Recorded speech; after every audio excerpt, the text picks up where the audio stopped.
আসসালামু আলাইকুম viewers, welcome back to my channel. তো আবারও চলে এলাম খুবই মজার সহজ একটা রেসিপি নিয়ে শেয়ার করতে। আর এখন তো শীতকাল, প্রচুর পরিমাণে মূলা পাওয়া যাচ্ছে। আর মূলা দিয়ে খুবই সিম্পল একটা রেসিপি শেয়ার করব।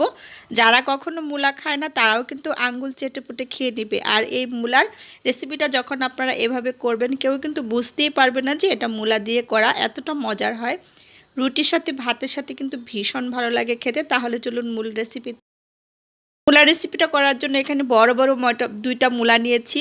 দুইটা মূলারই মুখের অংশটা রেখে বাকি দুইটা অংশ নিয়ে আমি খুব ভালোভাবে ধুয়ে তারপর কেটে একদম কুচি কুচি করে নিয়েছি। আর সেই কাজটা আমি করেছি বটি দিয়ে। তো দেখুন, আমি একদম কুচি কুচি করে চেষ্টা করেছি কেটে নিতে। অনেকগুলো কিন্তু হয়েছে, দেখা যাচ্ছে যে কাটার পরে অনেকগুলো হয়েছে, কিন্তু যখন ভাপিয়ে নেব একদম কমে যাবে। তো এখন আমি ভাপিয়ে নিব। চুলাতে পানি ফুটিয়ে নিয়েছি আর এখন দিয়ে দিচ্ছি কুচি করে রাখা মূলাগুলো। 3-4 মিনিট কিন্তু বলক ওঠার পর 3-4 মিনিট ফুটিয়ে নিলেই হবে। অল্প একটু লবণ দিয়ে আমি মূলাগুলো 3-4 মিনিট একটুখানি ভাপিয়ে নিব। আমার রেসিপিটা ভালো লাগলে যে যেখান থেকে দেখছেন অবশ্যই কিন্তু কমেন্টস করবেন আর বেশি বেশি করে শেয়ার করে দিবেন ফ্রেন্ডস ফ্যামিলির সাথে। তো ঢাকা দিয়ে অপেক্ষা করব 3 থেকে 4 মিনিট। তো ফিরে আসছি আমি 3-4 মিনিট পর। আমার মূলাগুলো কিন্তু একদম ভাপিয়ে নেওয়া হয়ে গেছে। এর থেকে বেশি কিন্তু ভাপিয়ে নেওয়ার দরকার নেই। এগুলো একটা স্ট্রেনার দিয়ে পানিটা ঝরিয়ে ঝরিয়ে আমি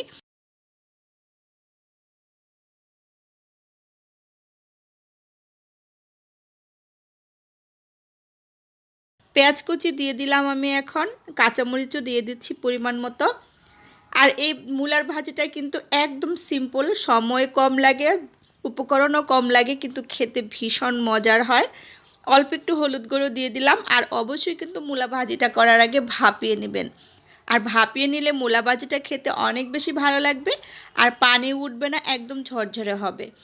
পেঁয়াজ কাঁচামরিচটা একটু ভেজে নিয়ে তারপর মূলাটা আমি অ্যাড করে দিয়েছি।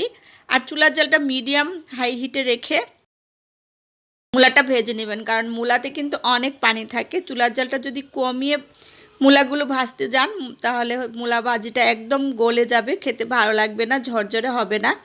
তো নেড়ে চেড়ে আমি সুন্দর করে মিশিয়ে নিচ্ছি। তো এখন আমি এটা ঢাকা দিয়ে 4 থেকে 5 মিনিট আবার রান্না করে নিব। আর আমি মাঝখানে কিন্তু নেড়ে চেড়ে দিব। আর ফিরে আসছি 4-5 মিনিট পর। ফিরে এলাম 4-5 মিনিট পর। চুলার জালটা কিন্তু মিডিয়ামে রেখেছি। এই পর্যায়ে স্বাদ মতো লবণ দিয়ে দিচ্ছি আমি। দেওয়ার পর আবারও নেড়ে চেড়ে দিচ্ছি।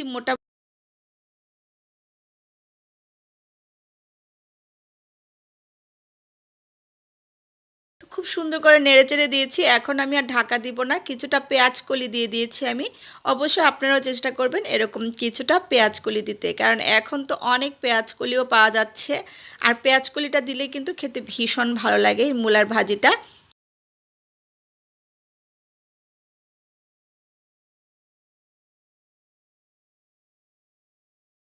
ভাজিটা কিন্তু মোটামুটি হয়ে গেছে। এ পর্যায়ে কিছুটা ধনিয়া পাতা কুচি দিয়ে দিচ্ছি।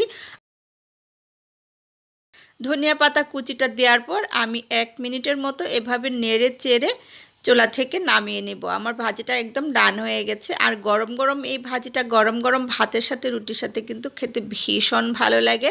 তো এখন আমি আপনাদের সাথে পরিবেশন করছি। আর দেখলেন তো কত অল্প সময়ের মধ্যেই মূলা ভাজিটা হয়ে গেছে। আর এই ভাজিটা খেতে কিন্তু অসাধারণ। আপনারা একবার হলেও ট্রাই করবেন আর আমাকে অবশ্যই কমেন্টস করবেন।